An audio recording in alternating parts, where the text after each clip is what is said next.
Real estate சம்பந்தமாகவும் financial marketing சம்பந்தமாகவும் பேசுகின்ற இந்த தளத்தில் மீண்டும் உங்கள் அனைவரையும் சந்திப்பதில் மிக மகிழ்ச்சி. கடந்த வாரத்தில் இந்த வட்டி வீத உயர்வு குறித்து நாங்கள் பேசியிருந்த விடயத்திற்கு பலரும் தங்களுடைய கருத்துக்களை தெரிவித்திருக்கிறார்கள். அவர்கள் அனைவருக்கும் இந்த நேரத்தில் நன்றியை தெரிவித்துக் கொள்கின்றோம். இப்பொழுது ட்ரம்பினுடைய வருகையை எதிர்பார்த்து கொண்டிருக்கின்ற உலகம் பல மாற்றங்கள் நிகழும் என்று எதிர்பார்த்து கொண்டிருக்கின்றது. அதே நேரத்தில் கனடாவில் இந்த மாற்றம் கனடாவுக்கு பாரிய பிரச்சனைகளை ஏற்படுத்தக்கூடுமா என்ற ஒரு கவலை நிலவுகின்ற தருணத்தில் இன்றைய நிகழ்ச்சியிலும் இது பற்றி நாங்கள் பல விடயங்களை பேச இருக்கின்றோம். எல்லோரும் இப்ப வெப்ப வட்டி வீதம் குறையும் என்று பார்த்து கொண்டு நிற்கிற பொழுது நிலைமை வேற மாதிரி இருக்கிற மாதிரி தோன்றுது. என்ன மாதிரி என்றால் அந்த நாங்கள் எல்லாரும் எதிர்பார்த்தது இந்த அடுத்த வருஷத்தின் நடுப்பகுதியில் ஓரளவான சுமூகமான பொருளாதாரத்தை நாங்கள் அடைந்து விடுவோம் என்று நினைத்தோம். ஆனால் இப்பொழுது ட்ரம்ப் 25% வட்டி வீதத்தை 25% டெரஃபை வந்து கனடா மீதும் மெக்சிகோ மீதும் செலுத்த இருப்பதாக அறிவித்திருப்பது வந்து பல்வேறு குழப்ப நிலை மீண்டும் உருவாக்கி இருக்கிறது. அதன் விளைவாக எங்கள பிரதம மந்திரி அவர்கள் அண்மையில் ட்ரம்புடைய வீட்டுக்கு போய் உணவருந்தி போட்டு வந்திருக்கிறார் அவசரமாக. எங்கள் பிரதம மந்திரியோடு பலரும் சென்றிருக்கிறார்கள் என்ன நடக்கிறது என்று பார்ப்பதற்காக. பிரதமருடைய ஆலோசகர், அதே மாதிரி ட்ரம்பினுடைய பாதுகாப்பு ஆலோசகர், நிறைய பேர் அந்த மாநாட்டில் இருப்பதை நீங்க பார்த்திருப்பீர்கள். அண்மையில் குளோபல் மெயில்ல அந்த படத்தை வெளியிட்டிருந்தது. இந்த விடயம் என்பது பாரதூரமான ஒரு சிக்கலில் கனடா அகப்பட்டிருக்கிறது, அல்லது எதிர்காலத்தில் இது ஒரு பெரிய பிரச்சனையாக மாறப்போகின்றது என்ற ஒரு எச்சரிக்கையாக கூட பார்க்கலாம். ஏனென்றால் விரைவாகவே ட்ரம்பை அவர்கள் தனிப்பட்ட ரீதியில் சந்தித்திருக்கின்றார். அவர் இன்னமும் பதவி ஏற்கவில்லை. அதே நேரத்தில் அந்த வரி கூட இன்னும் விதிக்கப்படவில்லை. விதிக்கப்படலாம் என்று அறிவிக்கப்பட்ட உடனேயே அதனுடைய தாற்பயங்களை அறிந்து இவர்கள் சென்றிருக்கின்றார்கள். தனியே ஒரு சிநேகபூர்வ சந்திப்பாக இது இல்லாமல் பொருளாதார வல்லுநர்கள் மற்றும் முக்கிய பிரமுகர்கள் அதில் அங்கம் வகித்திருந்தது என்பது இதனுடைய விளைவு எப்படி இருக்கும் என்ற ஒரு விடயத்தை காட்டி நிற்கிறது. இந்த பிரதம மந்திரி அவர்கள் இதை ஒரு அரசியல் படுத்தாமல் மிக துரிதமாக செயற்பட்டிருக்கு. அந்த விஷயங்களில் நாங்கள் பாராட்ட வேண்டும் என்று சொல்லலாம். அவர் செய்த நிறைய தவறுகளுக்கு பிராயச்சித்தம் எடுக்கிறதாக கூட யோசிச்சு கொள்ளலாம். ஆனால் மெக்சிகன் பிரசிடன்ட் வந்து ஒரு தவறான ஒரு அணுகுமுறை அணுகியிருக்கிறார். அதாவது நீங்கள் டெரஃப் வந்து மெக்சிகோவுக்கு போடுவதாக இருந்தால் நாங்கள் வந்து நீங்கள் திருப்பி அமெரிக்காவுக்கு டெரஃப் போடுவதாக சொல்லி ஒரு அச்சுறுத்தலை மேற்பட்டிருந்தால் அது எவ்வளவு வேலை செய்யும் தெரியவில்லை. இந்த விடயத்தில் கட்சிப்படுவாரின்றி அனைவரும் சேர்ந்து செயற்படுவார்கள் போன்று தோன்றுகிறது. ஆனால் அந்த உணவு விருந்துல இருக்கிற நிகழ்வுகள் கொஞ்சம் கொஞ்சமாக வெளியே வந்திருக்கின்றன. என்னென்ன நடந்தது என்று சொல்லி எங்களுடைய அமைச்சர் ஒருவரும் சென்றிருந்தார். அவரும் மெதுவாக அவர் சில விடயங்களை பிரதமர் அவர்கள் கருத்து தெரிவிக்காத போதே சில விடயங்களை கோடிட்டு காட்டி சமிக்கையை வெளியிட்டிருக்கிறார். என்னென்ன விடயங்கள் பேசப்பட்டிருக்கும் என்ற அனுமானிக்கக்கூடிய சில விடயங்களும் வெளியே வந்திருக்கின்றன. ஆனால் அதான் அவரும் குளோபல் மெயிலும் நான் அண்மையில் பார்த்தேன். குளோபல் மெயிலும் அந்த தகவல்களை வெளியிட்டிருந்தார்கள். ஒரு பத்திரிகையாளராக அவர்கள் சில ரகசியமாக தகவலை பெற்றுக் கொள்வார்கள் இல்லையோ. அப்ப சொல்லியிருக்கிறார்கள் என்றால் ட்ரம்பனுடைய டீம் வந்து இவர்களுக்கு இந்த மீட்டிங் வந்து ஒரு பாசிட்டிவாக இருந்தது என்று எல்லாரும் சொன்னாலும் கூட நீங்கள் பார்த்தீர்கள் என்றால் ஒரு கோஷியஸ் நிலையை கனடிய அரசாங்கம் எடுக்கிறது என்று தோன்றுகிறது. ஏனென்றால் அவர்கள் ஏதோ ஒன்றை சொல்லியிருக்கிறார்கள். இந்தெந்த விடயங்கள் நடந்தால் தான் தாங்கள் தரப்பை பற்றி மீள யோசிப்போம் என்ற விஷயத்தை அவர்கள் சொல்லியிருக்கிறார் போல் தோன்றுகிறது. அவர்கள் அவருடைய ஆலோசனை சொல்லியிருக்கிறதாக கசிந்த தகவல் என்னென்றால் அவர் வந்து டெரஃப் உடனடியாக உடனடியாக நிறுத்தப் போவதில்லை என்று சொல்லிவிட்டார்கள். அது கால ஓட்டங்களில் மெதுமெதுவாகத்தான் நிறுத்தப்படும் என்ற மாதிரி தகவலை சொல்லியிருக்காரு. ஆனால் 25% என்றது ஒரு சில விரட்டுக்காக சொல்லலாம், மக்களை விரட்டுறதுக்காக சொல்லியிருக்கலாம். ஆனா 25% தெரியாது. ஆனா டெரஃப் வரப்போகிறது என்றது உண்மையான யதார்த்தமான நிலை என்று சொல்லலாம். இப்பொழுது இந்த டெரஃப் வரப்போகின்றது என்ற செய்தி அடமான கடன் என்ற விடயத்தில் ஏற்கனவே கனடாவில் பல சிக்கல்கள் ஏற்பட்டிருக்கின்ற நிலையில் வீடு வாங்கியவர்கள் அல்லது வாங்க இருப்பவர்கள் எல்லோரும் சிந்திக்கின்ற ஒரு விடயம் இந்த மோட்கேஜை எவ்வாறு பெறுவது, அல்லது மோட்கேஜை பெற்ற மோட்கேஜை எவ்வாறு கட்டுவது, அல்லது கடனை பெறுகின்ற பொழுது ரீஃபைனான்ஸ் செய்கின்ற பொழுது எவ்வாறு அவற்றை பெற்றுக்கொள்வது போன்ற பல கேள்விகள் இந்த விடயங்களில் தங்கி இருக்கின்றன. குறிப்பாக அமெரிக்காவில் வட்டி வீத குறைப்பு ஏற்பட்டால் அதை மகிழ்ச்சியாக கொண்டாடக்கூடிய ஒரு நாடாக கனடா இருக்கின்ற நிலையில் இப்பொழுது இந்த வட்டி வீதமானது எப்படி செல்லும் என்ற ஒரு எதிர்பார்ப்பு பலரிடமும் இருக்கிறது. இந்த ட்ரம்பினுடைய அறிவிப்பானது வட்டி வீதத்தில் எவ்வாறான தாக்கத்தை ஏற்படுத்தும் என்று நீங்கள் நினைக்கிறீர்கள்? இது ஒரு செயின் ரியாக்ஷன் மாதிரி நடக்கும் என்றுதான் நான் நினைக்கிறேன். வட்டி வீதத்தை குறைக்க வேண்டிய சூழ்நிலையில் கனடா இருக்கிறது. ஆனால் என்றால் குறைக்காவிட்டால் இன்னும் ஒரு ஏற்கனவே பொருளாதாரத்தை இன்ஃபிளேஷனை கட்டுப்படுத்துவதற்காக மந்த நிலைக்கு கொண்டு வந்தார்கள். இப்பொழுது கூட்டாவிட்டால் இன்னும் மந்த நிலைக்கு போறதுக்கான வாய்ப்பு இருக்கிறது. அதே வேளையில் குறைப்பதனால் பொருளாதாரம் மீளுருவாக்கம் ஆகுமா என்ற கேள்வியும் எல்லாருக்கும் வரப்போகிறது. அப்ப அவர் ஒரு சிக்கலான சூழ்நிலை தான்.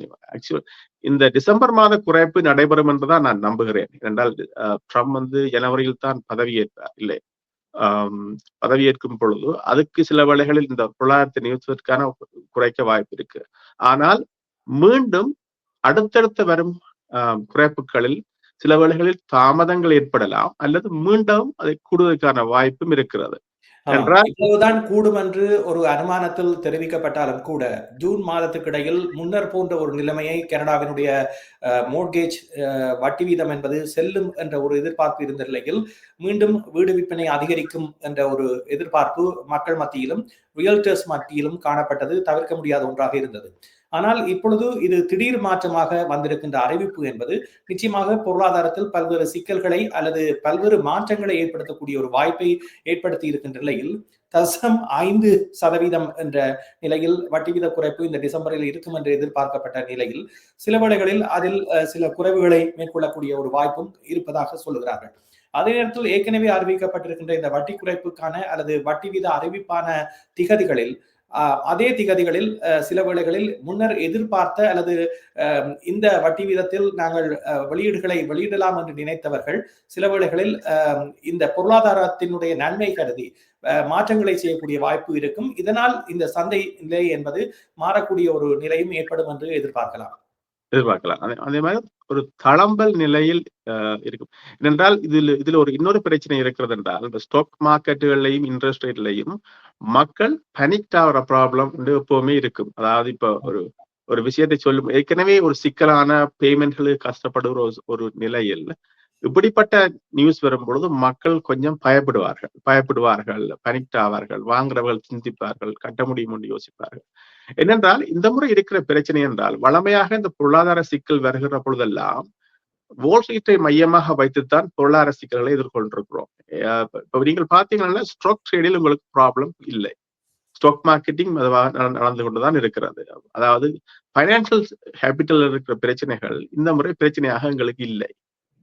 அதாவது ஒரு ரிசெஷனோ அல்லது ஸ்டாக் மார்க்கெட் டவுன் கிரேடோ நடக்கவில்லை. இப்ப என்ன நடக்கிறது என்று சொன்னால் ட்ரம்ப் ஒரு போலியானது என்பதை விட ஒரு தானாகவே ஒரு டெரஃபை உருவாக்குவதன் மூலமாக அவர்கள் என்ன செய்கிற போறார்கள், டெரஃபில் வர காசை வைத்து அமெரிக்காவுடைய பொருளாதாரத்தை சமச்சீராக போகிறார்கள். அதான் நடக்க போகிறது. அதனுடைய நோக்கமே அதுதான்.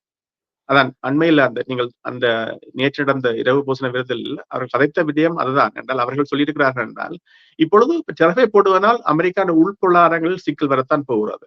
அது நடக்கதான் போகிறது. அப்ப அதை சமாளிப்பதற்கு தான் டெரஃபை யூஸ் பண்ண போகிறார்கள். யூஸ் பண்ணி அதாவது அமெரிக்க மைய பொருளாதாரத்தை மீண்டும் உருவாக்க முயற்சிக்கிறார்கள். என்றால் உலக பொருளாதாரம் வேறு திசைக்கு மாறி போய் கொண்டிருக்கிறது. நீங்கள் கவனித்திருப்பீர்கள். சைனாவோ அல்ல இந்தியாவோ அல்லது பிரிக்ஸ் நாடுகள் என்று சொல்லுவார்கள். அவர்கள் ஒரு கூட்டமைப்பை உருவாக்குவதன் மூலமாக அந்த பொருளாதாரத்தை தங்களை மையப்படுத்த முயற்சி செய்தார்கள். அப்ப எங்களுக்கு 25% சொன்னவர் நான் அதுக்கு பிறகு நேற்று நினைக்கிறேன் இருந்தால் 100% பிரிக்ஸ் நாடுகளுக்கு நாங்கள் அனுமதி அவர் குறிப்பிட்டது முக்கியமான ஒரு விடயம் என்னவென்றால் பிரிக்ஸ் நாடுகள் அமெரிக்க நாணயத்தை பயன்படுத்தாமல் வர்த்தக நடவடிக்கைகளில் ஈடுபட்டால் உடனடியாகவே தான் 100% வரியை விதிப்பேன் என்ற ஒரு விடயத்தை குறிப்பிட்டு அதை ஒரு அச்சுறுத்தலாக வேண்டுகோளாக அல்லாமல் ஒரு அச்சுறுத்தலாக விட்டிருப்பது என்பது ஏனைய நாடுகளை ஒரு பயம் கொள்ள வைக்கின்ற ஒரு நடவடிக்கையாகவும் பார்க்கலாம். இதன் மூலமாக அமெரிக்காவினுடைய நாணய புழக்கம் என்பது அதிகரிக்கும் என்று அவர் எதிர்பார்க்கின்றார். அதற்கான முயற்சியிலும் அவர் ஈடுபடக்கூடிய வாய்ப்புகள் தான் தென்படுகின்றன. இதைவிட நீங்கள் முன்னர் குறிப்பிட்ட இந்த அமெரிக்கா தன்னுடைய பொருளாதாரத்தை ஸ்திரப்படுத்த எடுக்கின்ற நடவடிக்கையாக இதனை பார்த்தாலும் கூட ஒன்டாரியோவை பொறுத்தவரையில் கூடுதலாக வாகன உதிரி பாகங்கள் மற்றும் வாகன விற்பனை போன்ற விடயங்களில் அமெரிக்காவோடு பின்னி பிணைந்த பல்வேறு ஒப்பந்தங்களை செய்து வைத்திருக்கின்றது. ஆகவே இப்பொழுது இந்த வரி விதிப்பானது நிச்சயமாக இந்த தொழில்துறையில் பல மாற்றங்களை கொண்டு வரப்போகிறது. இதனை ஒன்டாரியோ எவ்வாறு சமாளிக்கப் போகின்றது என்ற கேள்வியும் எழுந்திருக்கின்றது. ஏற்கனவே கூடுதலாக வீட்டுச் சந்தையில் அதிக தாக்கம் செலுத்தக்கூடிய ஒரு மாகாணமாக ஒன்டாரியோ மாகாணம் விளங்குகின்ற நிலையில் கூடுதலான வீடுகள் இங்கே கட்டப்படுவதற்கு வரிசையில் காத்திருக்கின்ற நிலையில் இதில் கூடுதலாக வீட்டுச் சந்தை பாதிக்கக்கூடிய வாய்ப்புகள் தென்படுவதாகத்தான் குறிப்பிடுகிறார்கள். இவ்வாறான தொழில்துறை பாதிப்பு என்பது எப்படி வீட்டுச் சந்தையில் தாக்கத்தை ஏற்படுத்தும் என்று பலரும் கேட்கலாம். ஆனால் நீங்கள் முன்னர் சொன்னது போன்று இந்த செயின் ரியாக்ஷன் என்பது இதிலும் இருக்க போகிறது. காரணம், வீட்டுக்கு முதலிடுபவர்கள் தங்களுடைய கட்டுப்பணங்களை செலுத்துவதற்கான வருமானம் போதிய அளவு இல்லாவிட்டால் கூடுதலாக வைப்பிலிட்டவர்கள் அந்த க்ளோசிங் வருகின்ற பொழுது அதனை முடிக்க முடியாமல் அவதிப்படக்கூடிய ஒரு நிலை காணப்படும். அதே நேரத்தில் வேலை இழப்பு ஏற்படுகின்ற பொழுது குறிப்பாக இந்த வாகன உதிரி பாகங்கள் அல்லது வாகன கைத்தொழில்துறை போன்ற துறைகளில் பணியாற்றுபவர்கள் தங்களுடைய வேலைகளை இழக்கும் அபாயம் இருப்பதாக இன்று வெளிவந்திருக்கின்ற தகவல்கள் தெரிவிக்கின்ற நிலையில் வேலை இழப்பு ஏற்பட்டால் மோர்கேஜை பெறுவதிலும் கூட சிரமம் ஏற்பட போகிறது. இதனால் வீடை வைத்திருப்பவர்கள் அல்லது புதிதாக வீடு வாங்குபவர்கள் பல்வேறு சிக்கல்களுக்கு உட்படக்கூடிய வாய்ப்புகள் இருக்கின்றது. நாங்கள் இந்த தகவலை சொல்லுகின்ற பொழுது பலரும் அச்சம் கொள்வார்கள். ஆனால் இது பயப்படக்கூடிய ஒன்றாக இல்லாவிட்டாலும் இதனை நாங்கள் தட்டி கழித்துவிட்டு போக முடியாத ஒரு நிலையும் காணப்படுகிறது. இப்ப நான் முதல் குறிப்பிட்டது போல முந்தைய அந்த பொருளாதார சிக்கல் தேக்க நிலைகள் தோன்றுன்ற பொழுது 2008ஆம் ஆண்டு முற்பகுதிகளில் பொருளாதார தேக்க நிலை தோன்றும் பொழுது அது எங்கே துவங்கும் என்றால் பெரும்பாலும் நீங்கள் பார்த்தீங்கன்னா அமெரிக்காவில் கலிபோர்னியாவிலும் நியூயார்க்கிலும் துவங்கும். அவர்கள் தான் அந்த அதாவது நவீன இண்டஸ்ட்ரியேஷனுக்கு பொதுவாக இருப்பார்கள். அவர்கள்தான் அங்கே பெரிய பெரிய நிறுவனங்களுடைய தலைமையகங்களோ ஏதோ ஸ்டாக் ட்ரேடிங்கோ எல்லாம் நடந்து விட்டு கொண்டிருக்கிற காலம் ஐடி செக்டரோ எதென்ன நடந்து கொண்டிருக்கும். ஆனால் இந்த முறை இவர்கள் உருவாக்க நினைக்கும் பிரச்சனை வந்து மிட்வெஸ்ட் மாகாணங்கள் துவங்கி இருக்கிறது. மிட்வெஸ்ட் மாகாணங்கள் சொன்னால் மினிசோடா, அயோவா, மிசூரி போன்ற மாநிலங்கள். அது நீங்கள் யோசிச்சு பார்த்தீர்கள், ட்ரம்ப் வெல்லும் பொழுது நீங்க அதிகமாக கதைத்த மாநிலம் வந்து மெக்சிகன். சொல்லுவார்கள் மெக்சிகனை வென்றால் அமெரிக்கா வென்றுவிடலாம் என்று. அதான் அந்த சிஸ்டம்.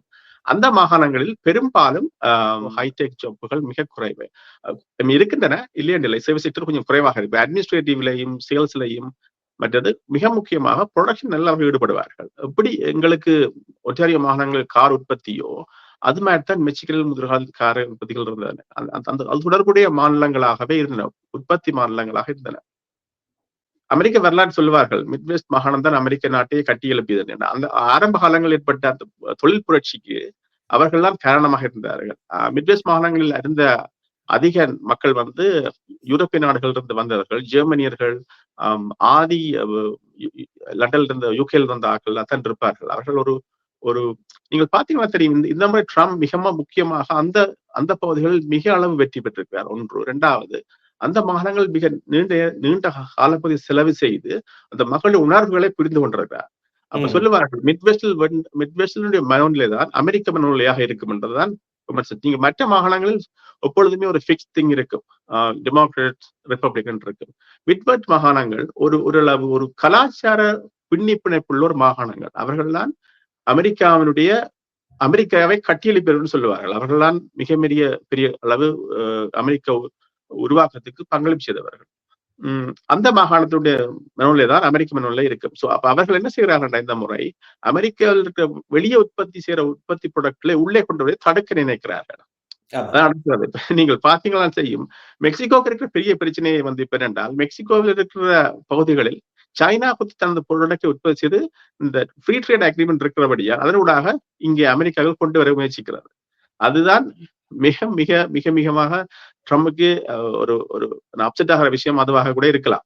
அப்படித்தான் இருக்கிறார்.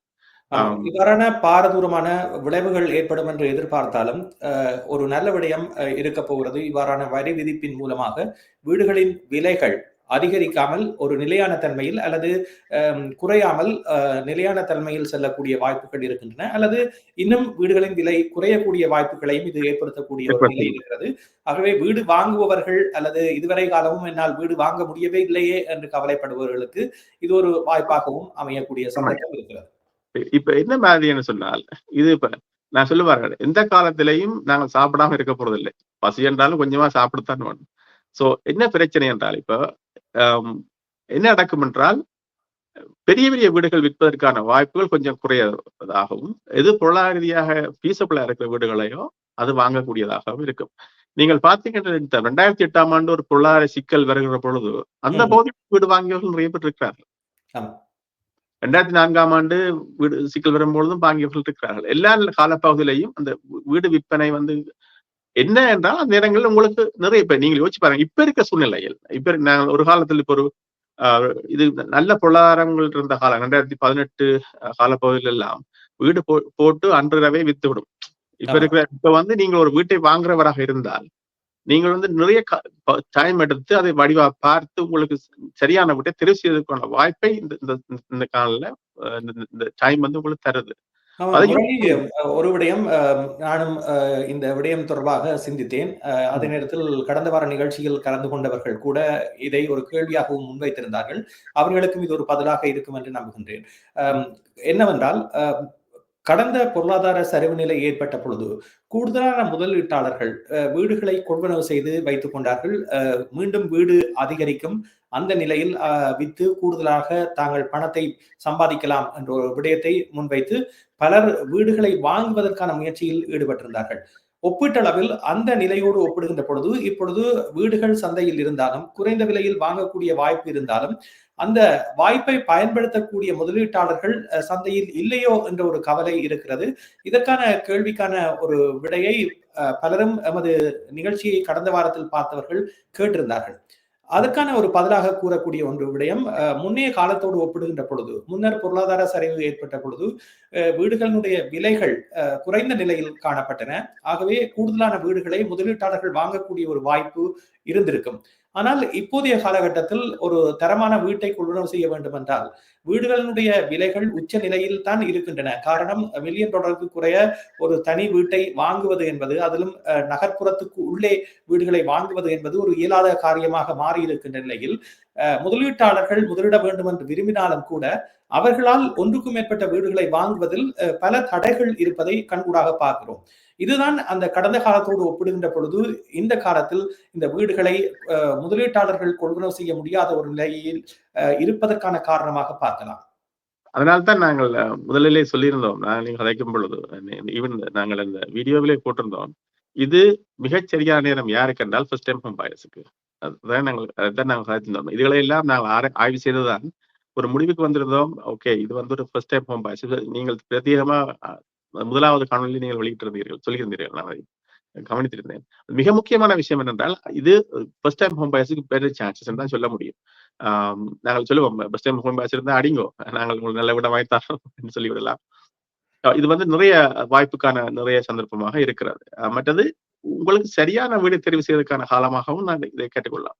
நீங்கள் ஆமா. நல்ல ஒரு ப்ரொஃபஷனல் இருக்கிறீர்கள், அல்லது உங்களுக்கு உங்களுடைய வேலை வாய்ப்பு அவ்வளவு விழுறதுக்கான வாய்ப்புகள் இல்லை என்று கண்டால், நான் ஸ்பெஷலி நான் சொல்லுவோம், மேனுஃபேக்சரிங் செக்டர் சில வேளைகளில் ஒரு சில தேக்க நிலை வந்தாலும், சர்வீஸ் செக்டரில் இருக்கிறவர்களுக்கு வாய்ப்புகள், இந்த தேக்க நிலை வர்றதுக்கான வாய்ப்புகள் மிக குறைவாகவே தோன்றுகிறது இப்போதைக்கு.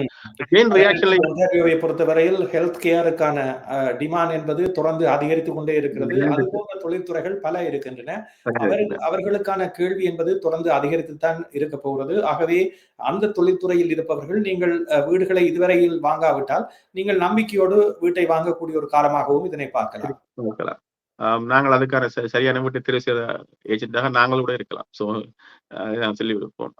அதுக்கான வாய்ப்புகள் அதிகம். நீங்க சொன்ன மாதிரி health care, service sector, information technology, ஐடியில இருக்கிறதுக்கான சந்தர்ப்பம் இப்போதைக்கு உடனே அது ஒரு வீழ்ச்சியடைவதற்கான வாய்ப்பு மிக குறைவாக தோன்றுகிறது. ஆமாம், ஐடி என்று சொல்லப்படுகின்ற பொழுதுதான் கூடுதலான குடிவரவாளர்களை நிறுத்துவதற்கான முயற்சி அல்லது இடைநிறுத்துவதற்கான முயற்சி மேற்கொள்ளப்பட்டாலும் கூட, இவ்வாறு தொழில் ரீதியாக கூடுதலாக வருபவர்களுடைய எண்ணிக்கை என்பது கணிசமாக தொடர்ந்து கொண்டு இருக்கத்தான் போகிறது. அதற்கான வாய்ப்புகளும் அதிகமாக கனடாவில் இருக்கின்றன என்று பார்க்கின்ற பொழுது, கூடுதலானவர்கள் அமெரிக்காவில் இருந்து கனடாவில் குடியேற விரும்புகிறார்கள். குறிப்பாக இந்தியாவில் இருந்து அமெரிக்காவுக்கு சென்று அங்கிருந்து கனடாவுக்கு வருபவர்களுடைய எண்ணிக்கையும் தொடர்ந்து அதிகரித்துக் கொண்டிருக்கின்றது. ஏனென்றால் குடும்பம் என்று வருகின்ற பொழுது, ஒரு தனிப்பட்ட ரீதியில் அமெரிக்காவில் அவர்கள் இதுவரை காலமும் வேலை செய்திருப்பார்கள். குழந்தைகளுடைய கல்வி, சுகாதாரம் மற்றும் ஏனைய பெனிஃபிட்ஸ் என்று பார்க்கின்ற பொழுது அவர்கள் கனடாவை தெரிவு செய்து வருபவர்களாக இருக்கிறார்கள். அவர்கள் தங்களுடைய வேலை நிமித்தமாக இங்கே வந்து கூடுதலான காலம் பணியாற்றிவிட்டு பின்னர் கனடாவிலேயே அவர்கள் நிரந்தர வதிவிட உரிமையை பெற்று வாழ விரும்புபவர்களாகத்தான் இருக்கிறார்கள். ஆகவே அந்த வாய்ப்பு என்பது கனடாவினால் தொடர்ந்து வழங்கப்படக்கூடிய சாத்தியக்கூறுகளும் இருக்கின்றன. இன்னொரு விடயம் சொல்லி வைக்கலாம் என்றால், இந்த கால பகுதிகளில் தான் சரியான ஒரு இன்வெஸ்டராக இருந்தா கூட சில வேளைகளில் நீங்கள் அதிக அளவு பணம் கூட கையில் இருக்கலாம், நீங்கள் இன்வெஸ்டராக கூட இருக்கலாம். நீங்கள் பெரிய அளவு டெட் இல்லாட்டில் கூட சிறிய சிறிய வீடுகளை வாங்கி வாடகை விடுவதற்கான வாய்ப்புகளுக்கும் இந்த காலப்பகுதியை நாங்கள் பயன்படுத்திக் கொள்ளலாம் என்று நான் நினைக்கிறேன். பெரிய வீடுகள் போவது கொஞ்சம் ரிஸ்காக இருந்தாலும் சிறிய வீடுகளை வாங்கி, ஏனென்றால் வருகிறவர்களும் அல்லது இங்க இருக்கிறவர்களுக்கும் சிறிய வீட்டை நோக்கி போவதற்கான வாய்ப்புகள் அதிகமாகவே இருக்கின்றன. அந்த சிறிய வீடுகளை வாங்கி அதனை வாடகை விடுவதற்கான வாய்ப்புகளும் அதிகமாகத்தான் இருக்கின்றன என்று சொல்லி வைக்கணும். ஆனால் எங்கே வாங்கணும்ன்றதுதான் கேள்வி. இப்ப நாங்கள் இதை கொண்டே நாங்கள் ஜிடிஏக்கு வெளியே மிக நீண்ட தூரத்தில் வாங்கி விட்டுட்டு நாங்கள் சின்ன வீட்டை வாங்கினாலும் பெரிய வீட்டை வாங்கினாலும் வேலை செய்ய போவதில்லை. சோ எங்கே வாங்கணும்ன்றதுக்கு நீங்கள் கண்டுபிடிக்கணும்ன்றா எங்களோட கால் பண்ணுவோம், அது சொல்லலாம். கடந்த நிகழ்ச்சியை பார்த்து விட்டு ஒருவர் இந்த முதல் தரம் வீடு வாங்குவதற்கு இது ஒரு நல்ல வாய்ப்பு என்று குறிப்பிட்டோம். அதற்கு கொமெண்ட்ஸில் வாய்ப்பே இல்லை ராஜா என்று குறிப்பிட்டிருந்தார் ஒருவர். ஆனால் நீங்கள் எவ்வளவு வாடகை செலுத்துகின்றீர்கள் என்ற ஒரு விடயத்தை பார்க்கின்ற பொழுது அந்த வாடகை பணம் அப்படியே உங்களுடைய வாடகைக்கு தந்தவருக்குத்தான் சென்று கொண்டிருக்கிறது. ஆகவே வாடகைக்கு தொடர்ந்து இருந்தனால் நிம்மதியாக இருக்கலாம் என்று கருதுபவர்கள் வேறு விடயம். ஆனால் தொடர்ந்தும் நீங்கள் வாடகை கொடுத்து கொண்டிருப்பவராகத்தான் இருப்பீர்களுடைய நீங்கள் ஒரு வீட்டினுடைய அதிபதியாக கூடிய வாய்ப்பு என்பது அப்படி இருப்பவர்களுக்கு எப்போதுமே கைகூட போவதில்லை. ஆகவே இதில் சில ரிஸ்க் இருந்தாலும் அதனை நீங்கள் ரஸ்காக எடுத்துக்கொண்டு செய்வதுதான் புத்திசாலித்தனமான ஒரு விடயமாக இருக்கும். ஆனால் ஒவ்வொருவருடைய சிச்சுவேஷன் என்பது எப்படி இருக்க போகிறது, நீண்ட காலத்துக்கா அல்லது குறுகிய காலத்துக்கா என்ற விடயங்கள் எல்லாம் ஆராயப்பட வேண்டும். மேலோட்டமாக நாங்கள் இது ஒரு முதல் தரம் வீடு வாங்குபவர்களுக்கு சிறந்த காலப்பகுதி என்று சொல்லுகின்ற விடயத்திற்கு சில காரணங்களை நாங்கள் முன்வைத்துத்தான் அந்த விடயத்தை குறிப்பிட்டோம். தனியே நீங்கள் எங்களிடம் வீடுகளை வாங்க வேண்டும் என்ற ஒரு நோக்கத்தில் நீங்கள் அதனை பார்க்காமல் நீங்கள் உங்களுடைய தனிப்பட்ட ரீதியில் ஒரு வீட்டை வாங்கினால் நீங்கள் அதனை எவ்வாறு சமாளிப்பீர்கள், அது உங்களுக்கு எதிர்காலத்தில் எவ்வாறான பயனை தரும், உங்களுடைய பிள்ளைகளுக்கு எவ்வாறான பலனை தரும் போன்ற விடயங்களை எல்லாம் நீங்கள் நன்கு யோசித்து நீங்கள் ஒரு முடிவுக்கு வரலாம்.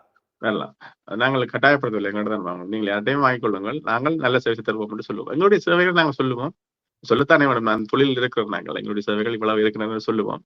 நீங்கள் எங்களிடம் தான் சென்று வாங்கணுமாண்டா இல்லை, நீங்கள் என்னோடவும் போகலாம். நீங்கள் எங்களோட கம்ஃபர்டபுளாக இருந்து நாங்கள் எங்களுடைய வேலையை பார்த்து நீங்கள் திருப்திப்பட்டீர்கள் என்றால் நாங்கள் அதை தாராளமாக நாங்களும் இந்த தொழில் உழைக்கிறது தான் இருக்கோம். நாங்களும் குழந்தைகளுக்கு உணவு கொடுக்கத்தான் வேண்டும், மோட்கேஜ் கட்டத்தான் வேண்டும், எல்லாம் செய்யத்தான் வேண்டும். நீங்க அதே மாதிரி நீங்களும் செய்யணும். ஸோ அதுக்கு நாங்கள் கட்டாயம் இருக்கணும். நாங்கள் சொல்லி வைப்போம், இதுதான் தான் பெஸ்ட் வாய்ப்பு. அவர் வாய்ப்பு இல்லை என்றால் நாங்கள் சொல்லுவோம், இதுதான் ஐயா வாய்ப்பு என்று சொல்லுவோம்.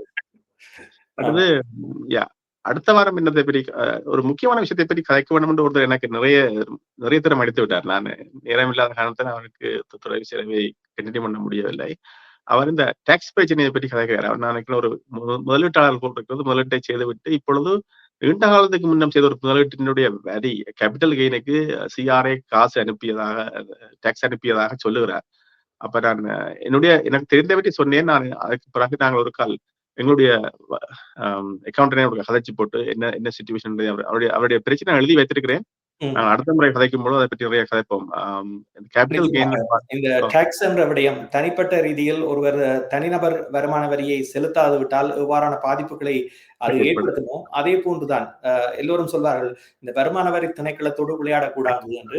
அது கண்கூடாக நாங்கள் பார்க்கின்ற வாடிக்கையாளர்களுடைய பிரச்சனைகளை பார்க்கின்ற பொழுது அது பாரதூரமான பிரச்சனைகளை அவர்களுக்கு ஏற்படுத்தி இருக்கின்றது. அந்தந்த பிரச்சனைகளில் முக்கியமான சில பிரச்சனைகளை எடுத்து உங்களோடு நாங்கள் பேசுவதற்கு ஆர்வமாக இருக்கின்றோம்.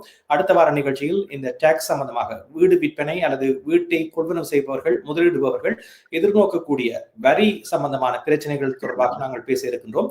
அதே நேரத்தில் கனேடிய வருமான வரி திணைக்களத்தினூடாக பல்வேறு சலுகைகளும் வீடு வாங்குபவர்களுக்கு வழங்கப்படுகின்றன. அந்த சலுகைகள் என்னென்ன என்ற விடயத்தையும் நாங்கள் அந்த நிகழ்ச்சியில் உங்களோடு பகிர்ந்து கொள்ள இருக்கின்றோம் என்பதனை தெரிவித்துக் கொண்டு இன்றைய நிகழ்ச்சியில் இருந்து விடைபெற இருக்கின்றோம். தொடர்ந்து உங்களுடைய கருத்துக்களை நாங்கள் எதிர்பார்க்கின்றோம். நமது காமெண்ட்ஸ் பகுதியில் நீங்கள் கருத்துக்களை தெரிவிக்கலாம். அல்லது நீங்கள் ஏதாவது கருத்துக்களை சமூக வலைத்தளம் ஊடாக தெரிவிக்க விரும்பாத விடத்து நீங்கள் இந்த நிகழ்ச்சியை பார்த்து